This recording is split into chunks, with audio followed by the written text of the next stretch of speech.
I'm very excited to be learning from Bonnie Henriksen. She is our friend and neighbor. If we go very regional, she's here from Grand Rapids. She's a life and leadership coach and the owner of Lifesong Professional Coaching. She has her certification from the Coaches Training Institute, and she's been working as a coach for over 20 years. So please join me in welcoming Bonnie to the podium.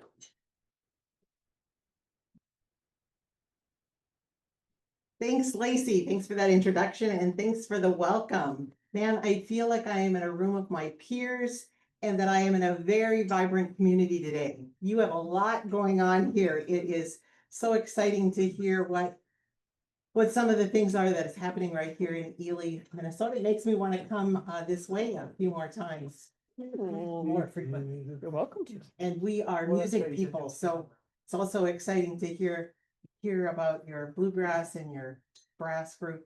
Might have to let my husband know that we should come back. So as Lacey said, I've been coaching for over 20 years. And about 7 years ago, in addition to my coaching, I was also preparing to retire from a part-time job I'd had for 10 years at the Grand Rapids Area Library. And at that time, I had been doing some reading and certainly visiting with a lot of the people that came to our programs at the library, many of whom were retirees. Many were thriving. They loved coming to the programs at the library.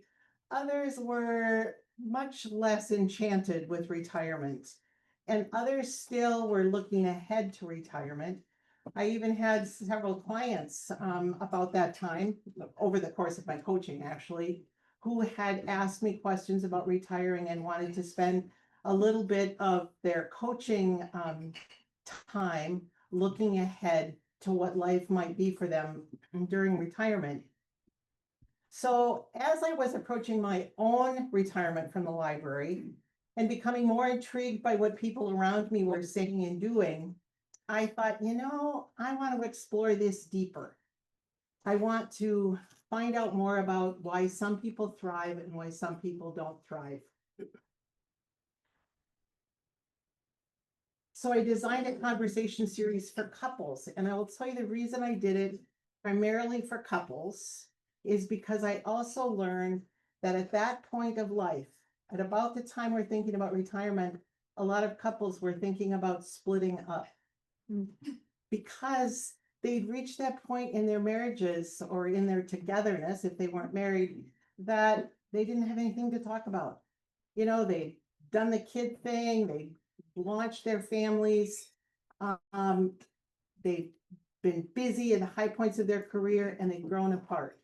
So I thought I really wanted to provide an opportunity for couples to have a conversation, to have a forum, to have somebody give them some questions that they could really noodle over and talk about. So they weren't individually necessarily thinking of what they wanted in the next chapter of their lives, but they could do it together.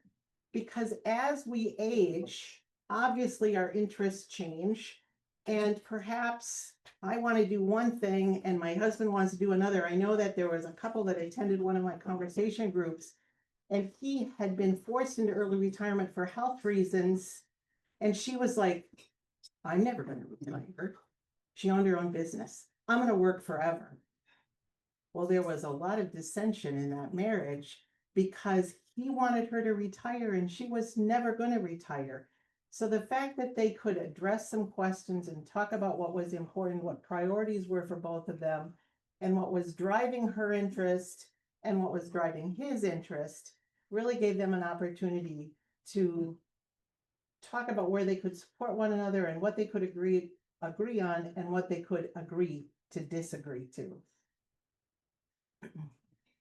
This morning or this afternoon for you, I want to share some of the stories that I've heard, because I think it paints an interesting picture of what retirement is.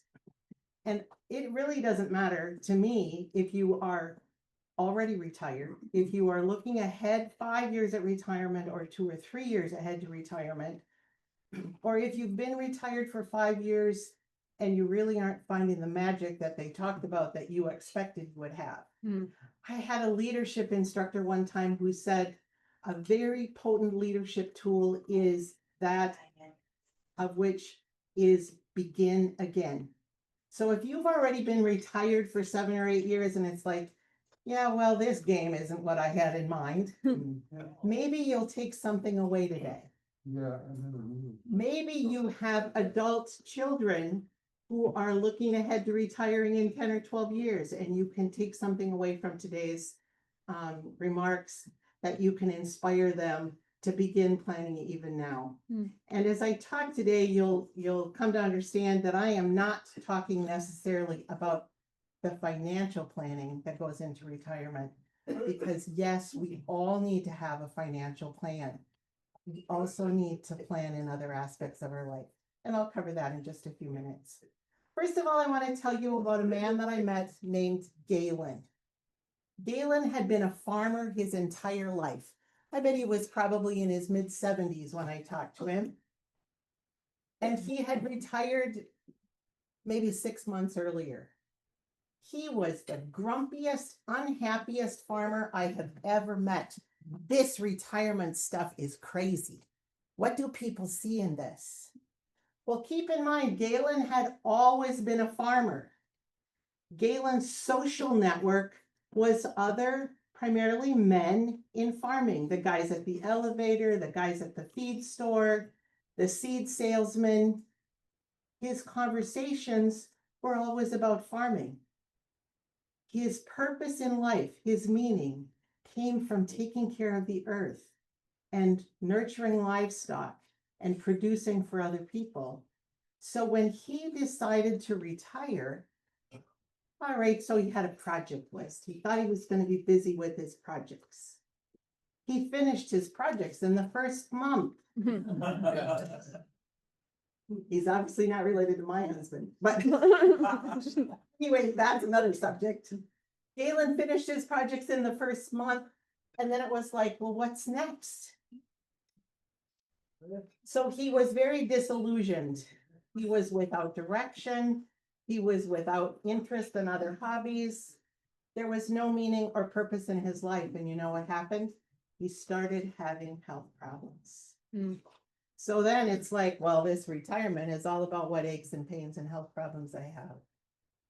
On the other hand, I have worked over several years with a woman named Jean, and I will tell you that these names are changed because in my profession, I have to be confidential and protect the confidentiality of the people that I work with. So a woman I will call Jean for the purpose of our talk today was a grant writer and a development director for a nonprofit organization in the metro area. She took a very different approach to retirement than what Galen had. I coached Jean back in like 2014 when she was making a career change. She had worked in private business. She worked for a corporation, and then she had made a career transition to be a self-entrepreneur. Do you need me to use this? A little bit closer to your mouth would be good. Okay, because I run around too much. Yeah. Sorry. All right, so she'd worked in corporate America, then she transitioned from that and had been a self-entrepreneur. She worked for herself as an editor and a writer. She needed to get out of that, so we coached around what was next for her. And at that point, she made the transition into the nonprofit sector and had several years of really great employment in the nonprofit sector. But she called me in 2001 and she said, you know, our work together before was so helpful and so great. I want to talk to you now about starting to think about retirement and how I can approach that. I met with my financial advisor and he says, you know, maybe 3 to 5 years from now, I can think about retiring. But I have just so much going through my head, like, what should I do with my house? Where am I going to live? What would be a good setting for that? What kind of organizations can I volunteer with?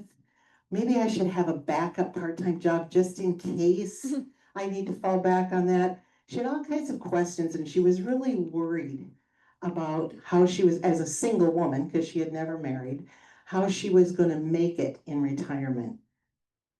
We discussed risks and responsibilities, how she wanted to actually transition and end work when she was done, and what she was looking forward to.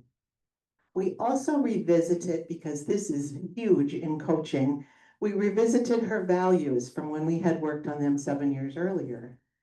And again, for her values remained wisdom, integrity, and love. She really needed to build her life around those values.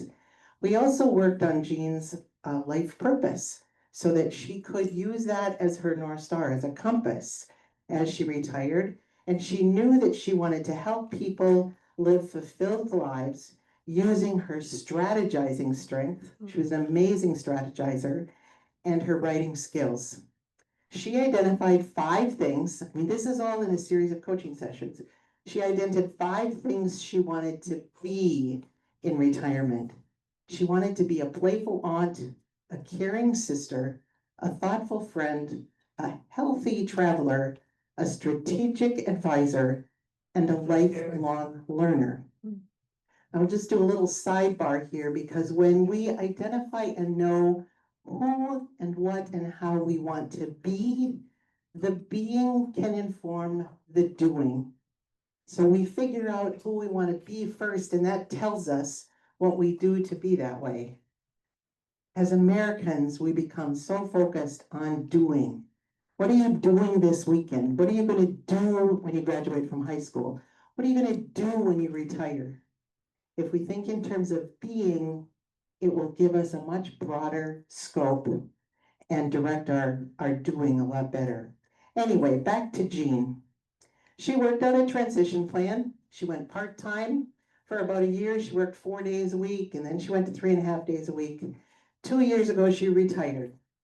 I had an opportunity to talk to her about 10 days ago, and she goes, "I'm loving this. This is working great. I'm thriving." She had planned for some possible hiccups along the way and had the ability to reframe. I mean, she had started to volunteer for one organization, and she learned along the way that the organization she was volunteering for really didn't line up with her values. So she said, I had to make a switch, and I told them I was gonna, it was great knowing them, but I was gonna move on, and I've already found something to fill in place of that. So unlike Galen, Jean had planned intentionally, thinking about her health, physicality, her values, her relationships, her volunteer options, and even thought about part-time jobs if she needed to pick up some work. Planning turned worry and trepidation into confidence and excitement. She's doing what she loves, not what she has to do. And I think one of the things that she mentioned to me was that on the last day of work, when her boss said goodbye, she said, "Wow, you are so courageous." And if you could have seen Jean 2 years ago, she was the wimpy kitty. She wasn't the lioness that she is now. Retirement isn't just the end of work.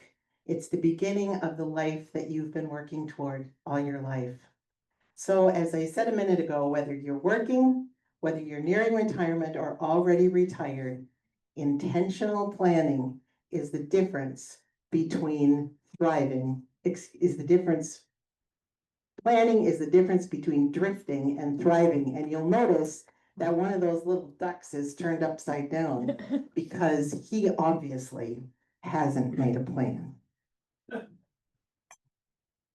Retirement will be much more fulfilling and an opportunity to thrive if you approach it, I love this line, by design rather than by default. So Paul and Vicky, a couple that participated in one of my conversation series, is a really good example of design versus default. They both worked in high stress jobs. I think she was a social worker and he worked in some aspect of law enforcement or probation. They worked 60, 70, sometimes 80 hours a week. So the thought of having no structure, the thought of retiring and having 8 hours a day to do whatever they wanted to do, or 12 hours a day, or 18 hours a day to do whatever they wanted, sounded like unfathomable. Paul was also worried that he would have to spend 24/7 with Vicky, and he didn't know if that was gonna work.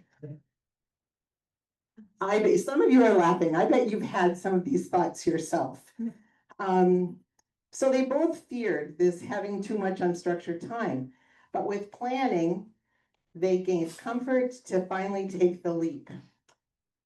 They had a great big fancy retirement party and started off on an 8-month trip across country in a motorhome with their dogs.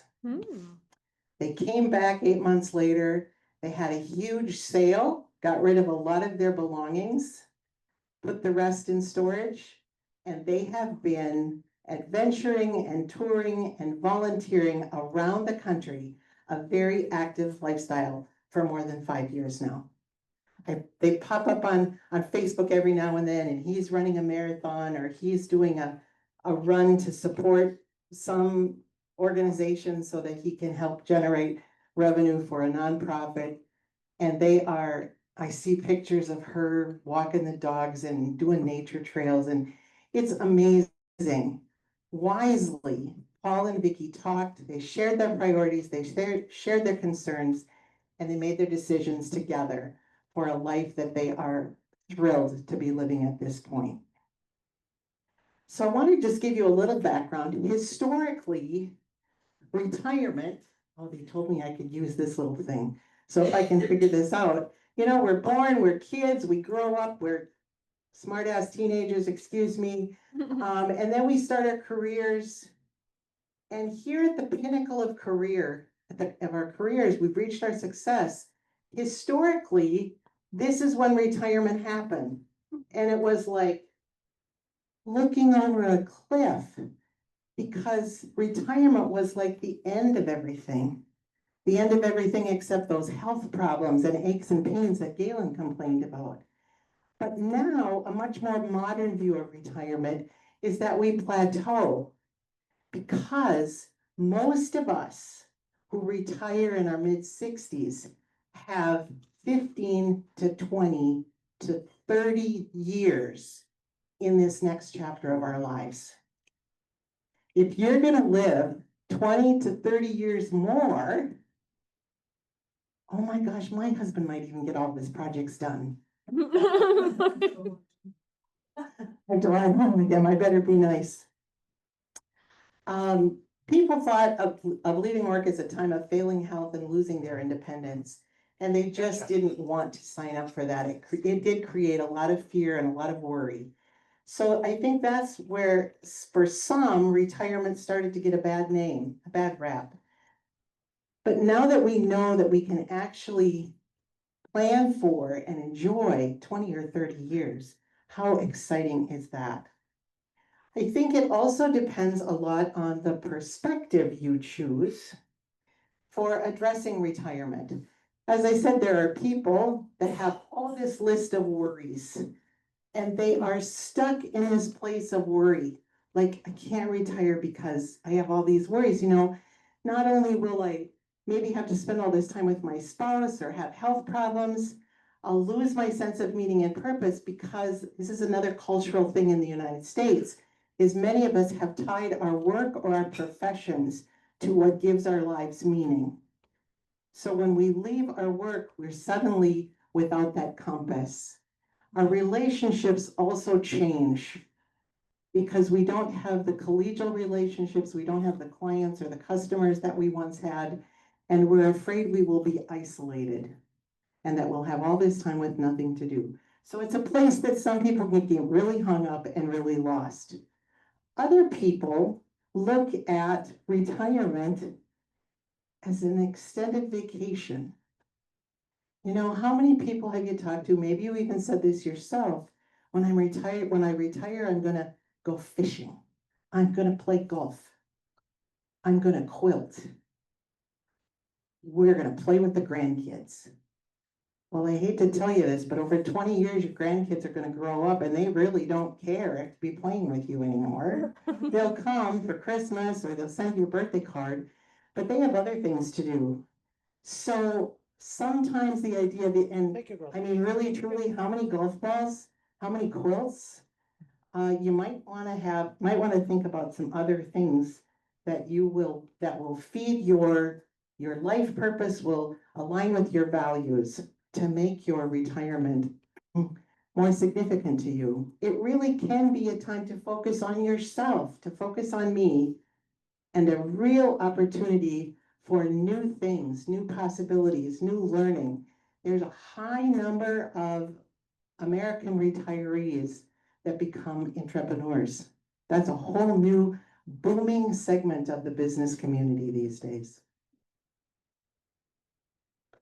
So I'm curious, in this room today, how do you look at retirement? What are you thinking? Vacation. Vacation. Lacey's thinking of retirement as an extended vacation.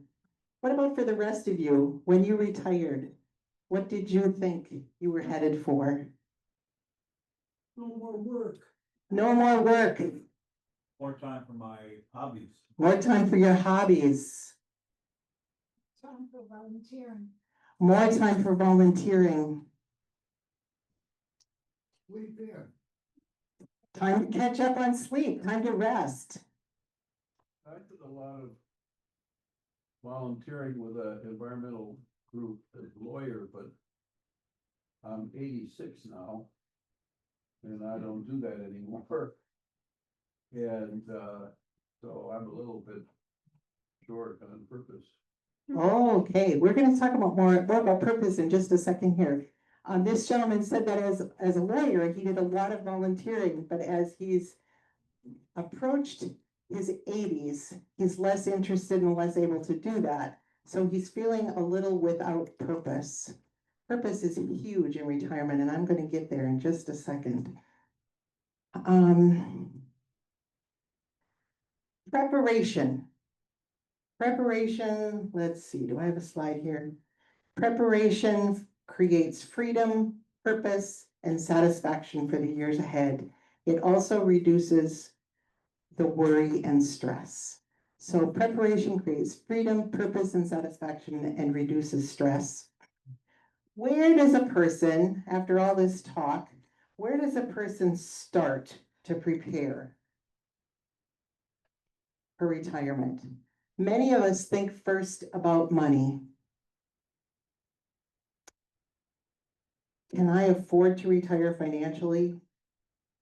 Financial security is necessary. I highly recommend working with a financial advisor. That's not what I do with my clients. I trust that they have a trusted professional that will help them with that far better than I could. But I can help them manage for or plan for four other facets, four other dimensions of wealth. And what I love about these four, as I mentioned them, you'll notice that the word wealth and health kind of are interchangeable. So you want to plan for your financial wealth and health. You want to plan for your emotional wealth and health, which is a lot about time management, your physical wealth and health, in other words, your vitality. Because if you don't have your physical health, it's the same as not having a sufficient amount of money. You're not going to be able to do the things you want. And also need to plan for your social well-being, for your relationships, and to earn that sense of belonging that is so important to all of us. I will tell you that one of the facts that I've learned as I've researched and read about retirement is that the number one social illness in the United States is loneliness. Loneliness has the same impact on the human body as smoking 15 cigarettes a day. Loneliness has the same impact on the human body as smoking 15 cigarettes a day. So you have to plan. This is not like even you can plan. This is like you have to plan for your social relationships. You have to plan for how you can stay connected in community, in personal relationships, because those relationships are going to be so valuable to you as you age. Here's a little mini exercise we can do today. I put some slips of paper on the table. Don't have to show anybody this, but just out of curiosity, if you grab one of those slips of paper and if you have a pen or pencil, think about these four: financial wealth, emotional wealth, physical wealth, and social well-being.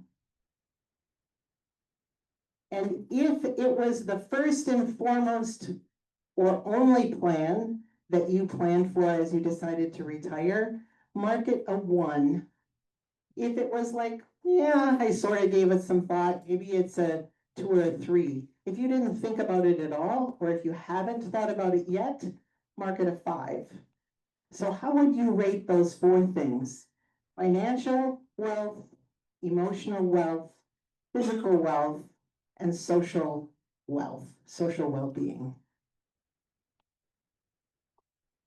And how do you mark them? If it was the first thing you thought about, or if you gave it any attention at all as you were planning your retirement, mark it a 1. And if it was less, progressively less, rate it 1 to 5. So 1 is a lot and 5 is no thought at all. And then how about a show of hands? How many of you really were concerned about financial health? That's where the planning happened. Okay, how many of you thought about your your emotional wealth and what you were going to do at the time? How many of you planned for that before you retired, or are thinking of that before you retired? Yeah, not quite as many.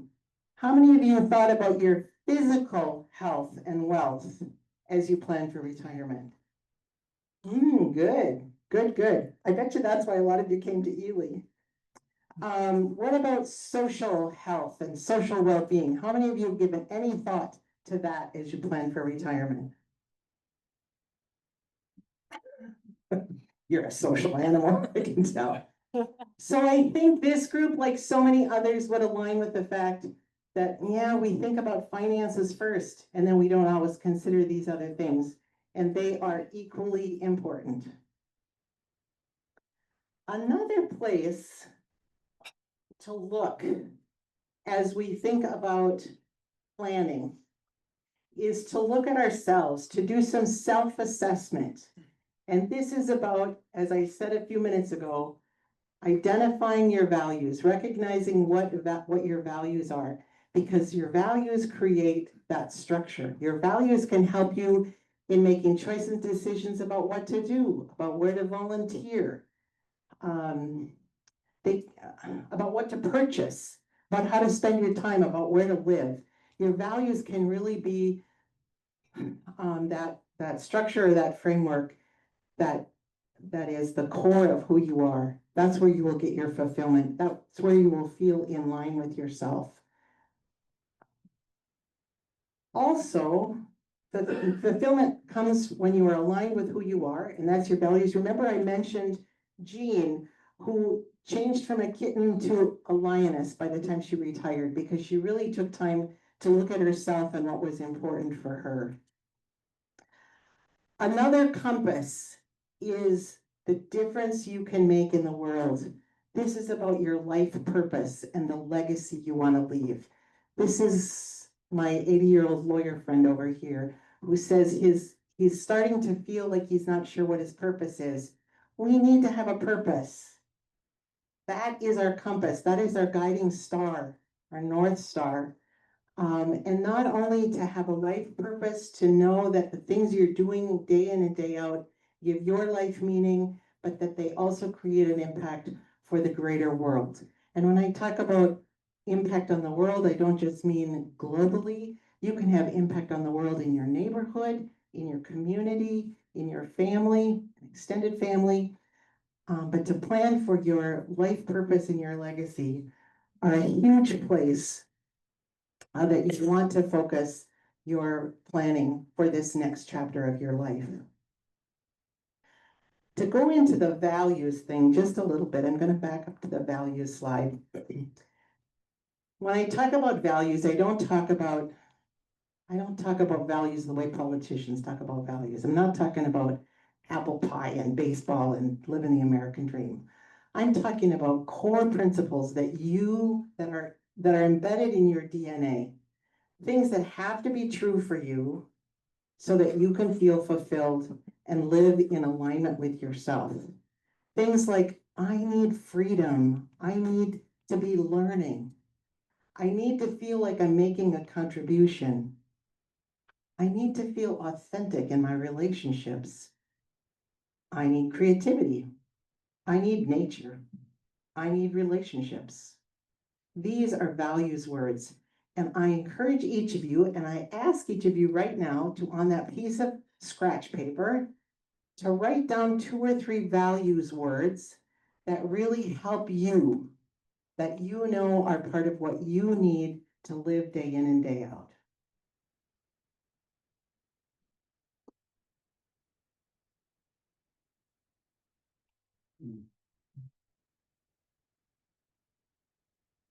I'm going to tell you a little story about another woman who I had an opportunity to work with and call her Anne. Anne was married to Matt. They were exercise freaks. They loved to bike, they loved to hike. He loved to sail. She didn't like the water. But they had just started retirement. They were a year into retirement and they were just planning all these great places to visit. And Matt got cancer and he died. And Anne was like, oh my gosh, I've been married for over 40 years. She didn't know how to be an independent single woman. So we looked at Anne's values.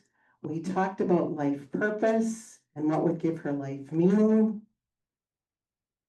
And as she found herself, she realized that she had the strength and courage to go on. She, like Paul and Vicky, sold her house, got rid of a lot of their belongings, got rid of his big truck and bought a smaller truck for herself, packed herself up and moved to another state where she and her husband had visited years before and had felt really comfortable because the faith community that was there. For Anne, her primary values were faith and adventure. So she went on an adventure to a place where her faith was welcomed. She is now a thriving artist. She lives in a beautiful apartment. Niels and I actually visited her when we were on one of our cross-country trips a year ago. Saw her little art studio, and she's planning solo trips here and there. She's been to Washington, D.C. She's been to New York City. She's done beautiful watercolors of hundreds of bridges, of angels, of doors, and created calendars, gifted many of them to the healthcare community in New York City that cared for people during COVID.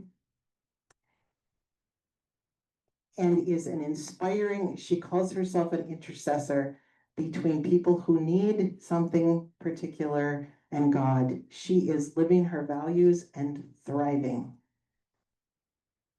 Anne is the kind of person that fuels my passion because I see the difference that coaching makes in their lives, and it sparks inspiration for them to thrive when they have some coaching, which also aligns totally with my own values of flexibility, authenticity, and building strong relationships. Clarity of values plus life purpose equals the ability to make wise choices about your time, money, and lifestyle. And it also helps you to make decisions about these 8 crucial lifestyle topics, which we're not going to talk so much about today, but I think are so important. These came right out of Dan Buettner's Blue Zones. Relationships, where to live. That one I think is a chuckle because a lot of people say, let's move near the kids. Well, our kids are mobile enough that you might move near them, but they'll move again. So that could lead to problems.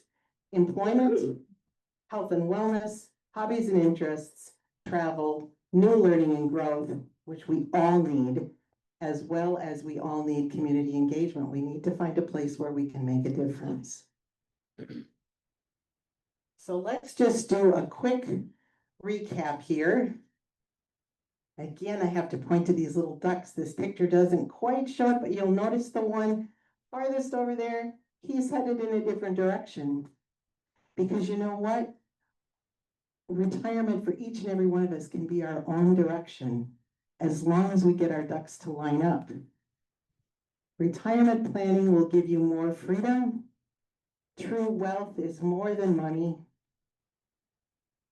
Values and purpose will give you a compass to make your decisions so that you can indeed thrive in retirement. We have just barely scratched the surface today in this short talk, and I'll take some of your questions shortly. But I want you to know that I am also coming back to Ely at the end of September and doing an all-day workshop on Friday the 26th at the Ely Folk School. And there'll be an opportunity to actually do some hands-on work. So if this is your shtick, wonderful. If it's not your shtick and you know somebody who is still looking ahead to retirement or is frustrated and wants to do a restart, let them know that in the workshop, we'll actually do hands-on work to identify values, clarify what will give your life meaning. We'll explore those 8 different lifestyle topics, help you shape a vision for your own personal retirement, and provide an opportunity for you to have conversation with either your life partner or a good friend that you invite to come with you, so that each of you can discover the priorities and share and talk about them of what will help you thrive as you retire. And besides that, you'll also receive a new workbook that I had hoped to debut today, but it's still at the printer. Then I take questions.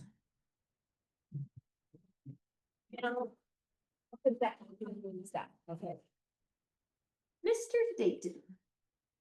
Well, an observation and a question. The observation is, I think women are much better than men at getting gatherings together.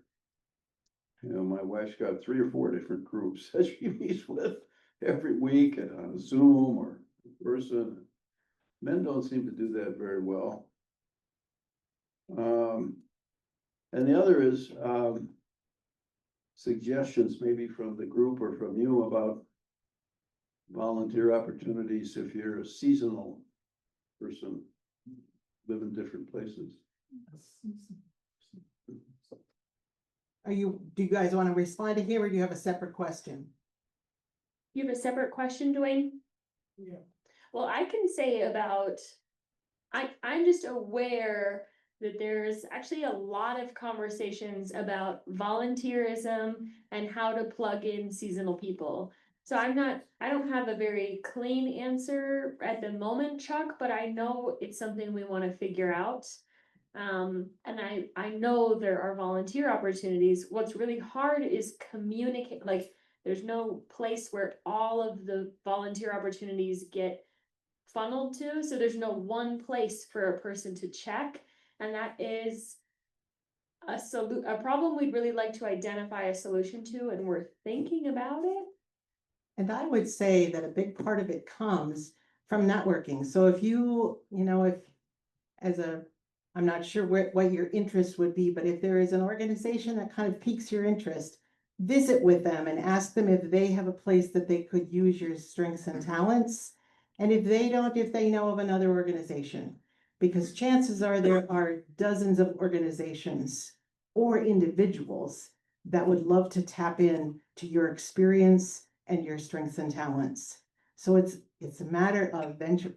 When my husband retired, he retired a couple of years before I did. He's an introvert. And someone said to me, "Oh man, he's retiring in January. That's terrible for an introvert. Make sure he plans social connections to get him out of the house." Well, he now has more social connections and is out of the house more frequently than I am. And I think it is because he made an intentional effort to look for places where he might fit in, or he just simply met people in conversation, whether it was after church or at a choir practice, and they talked about things that were going on. He was for a short time in a model railroading club. And concert, the Model Railroading Club was known of by the Historical Society in Grand Rapids. And the Historical Society knew of people at the Judy Garland Museum. So the Judy Garland Museum contacted the Historical Society and said, we have received a donation of a big dollhouse that was created by a husband for his wife who loved miniatures. And when the husband and wife both passed away, they had by that time already moved to Arizona. And the kids, or whoever was looking after the estate, threw the dollhouse in a crate with all its many pieces and mailed it back to Grand Rapids. Niels took the minutia pieces of that dollhouse and replaced banisters and chandeliers and had so much fun recreating this dollhouse for the Judy Garland Museum. And it stemmed because the Railroad Club knew this person, knew that person, and somehow it got back to Niels. So I think it's about connecting, it's about conversations.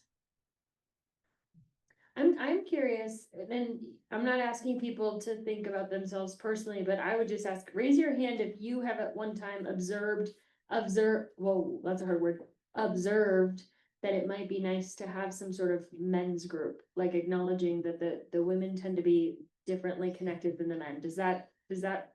Have you observed that? That's just interesting. Thank you for letting me take that straw poll. Mr. Bieber. Who am I, who in the hell am I to talk about this, but, one thing that hasn't been mentioned here that I know is, maybe it's part of it, maybe it isn't, what's your opinion? And I'm not talking about religion, I'm talking about spirituality. Does spirituality play a role in a successful retirement? I would say yes, and for many people that would come up in the conversation about values. If you remember the woman I just mentioned, who lost her husband, had a strong faith, ended up and moved to a new community where she could express that faith in a way she wanted to. She and her husband had never really connected with organized religion. I would say they were very spiritual people. But that does come up in values discussions. And I encourage you to think about that. So one of the value words I mentioned was faith. Another was nature. A lot of people connect to their spirituality through nature or art. And if that's important to you, yes, that is an extremely important factor that you build into your retirement plan. Mr. Allen Brown. You know, the chart you showed of the success, and then the plunge.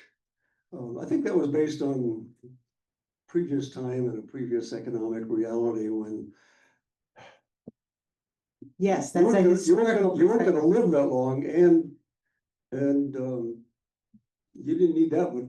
I mean, you need a lot of money just to live a short time because of everything. Anyway, my point is, part of the problem with that is the I guess American culture that you want to retire at the peak.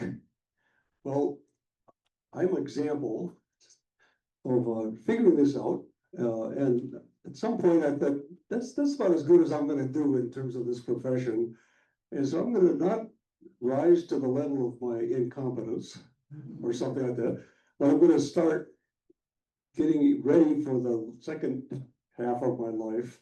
And my analogy is of an airplane. You know, you don't want to go down like that. You want to gradually come down to the landing, which we call retirement.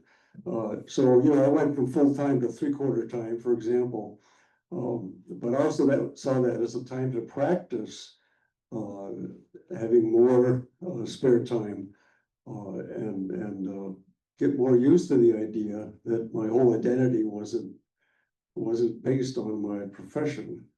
It was time to begin leaving that behind, even as I was still doing it, you know. Okay, that's all. That's planning. That is intentional planning. That is giving thought to. That's exactly what I'm talking about. Thanks for sharing. I have a couple of observations as I wrote my values, and nature was big, also creativity was big. But recently, with age, I've noticed that my involvement with the natural world, I can look at it sort of pessimistically. I can think, all right, I'm helping this forest thrive, but you know, it's gonna come back the way it wants to. It's just temporary, you know? And I find that a little troubling because I don't want to lose my motivation for doing that work. But it's there. I just wanted to make that observation. The second one is about creativity. And that is, at various points in my life, I've been involved in one kind of art or another and being productive. And then I reach a point where I'm saying, what am I gonna do with all this stuff, you know? And these are resources. If they don't go somewhere, they're gonna be wasted. So I look at it through a different lens that is kind of demotivating. And I don't like that, but I just wanna voice it to see if other people struggle with it as well. Is that a response to this? Just a quick comment on the idea of a men's discussion group. There is one at the Hub on Wednesday mornings at 10 o'clock. And it's a good group and nobody there will hurt you. So I'm gonna, before you take another comment or another question, I wanna refer to this gentleman in the rust-colored shirt. Yep. What you're talking about with your creativity and the art that you've produced, particularly, I see something there. My coach's vision thinks there's something there about a legacy, and that's a legacy that you want to pass on. So I encourage you to think about that or discuss with a good friend or with a coach how you might turn that resource, that body of art that you've created, into a resource for someone or something else, that it can actually be something that is a legacy that you leave. Because obviously your gifts and talents, your creativity has inspired something that needs to live beyond your life. Maybe you can give a Tuesday group presentation where you show us all of your creative work. Ooh. I have a question on longevity of our lives. My husband and I are 72. My father just passed away last October at 100. And my mother in 15 at 91. And both Bob's parents lived to 94. We moved to Ely in 2020, and our insurance person asked us, well, are you considering long-term health care for your elder years? We kind of laughed that I guess we are elders, but we're taking care of our elders. So you kind of put yourself on a shelf. And we're feeling a sense of freedom this year, but also that deep grief and loss that we're experiencing as losing our parents. But many people experience that through family life and spouse deaths. So how do you, I think we feel healthy with our choices, but there's a lingering grief that kind of has that weight on us. So I'm not exactly sure. I think I understand your question. When I would speak to grief, I mean, first of all, you are blessed to have had your parents for the number of years you have. And there is a bit of a paradox there because you have also been parenting your parents in some ways when you could have, should have, might have been enjoying your own 50s and 60s. I've heard that said too. I think that and many of us in this room can likely attest to this, as we get into our late 60s and 70s, we are not necessarily only losing our parents, but we're losing our friends. We went through a time last spring where several of my former colleagues from my work at the community college passed away within 6 weeks of one another. My own life coach passed away. She was a dear, dear friend. We just experienced a lot of loss. And others said to me, you have to keep in mind, Bonnie, that, you know, we are of the age where where that's happening. I would encourage you. So I talked about perspective and how we look at retirement. A perspective maybe here that you would come to see about how you value your relationships and how you can look at loss differently, or look at the passing of loved ones and good friends rather than as a loss, as a blessing or as a joy that you had them, that you were able to know them, that you got to spend time with them. And that word legacy that I used for this other gentleman, the legacy they have left that you can still live with memories of them into the future. And maybe taking up some creative pursuits to express grief. Niels? I just want to add a little bit of when we talk about perspective. We're the human race. We race through everything. As we grow up, we race around doing stuff with our kids. We race around while we're working, and it just becomes ingrained in us. And when we get to retirement, we do all this planning, but we don't think about, well, you don't have to race anymore. One of my favorite sayings is that my 2-hour projects now take 10 hours. But we can still accomplish a lot, but we don't have to do it so fast. We can take time to enjoy what we're doing and pass on what we're doing, whatever it is, but we don't have to race. We have time. That's spoken by an ultimate procrastinator. Love to hear it. I am that way myself. Thank you for offering that, though. He's very true that we can take time. We can be present to what the task is at hand. We can be present to the people who are around us.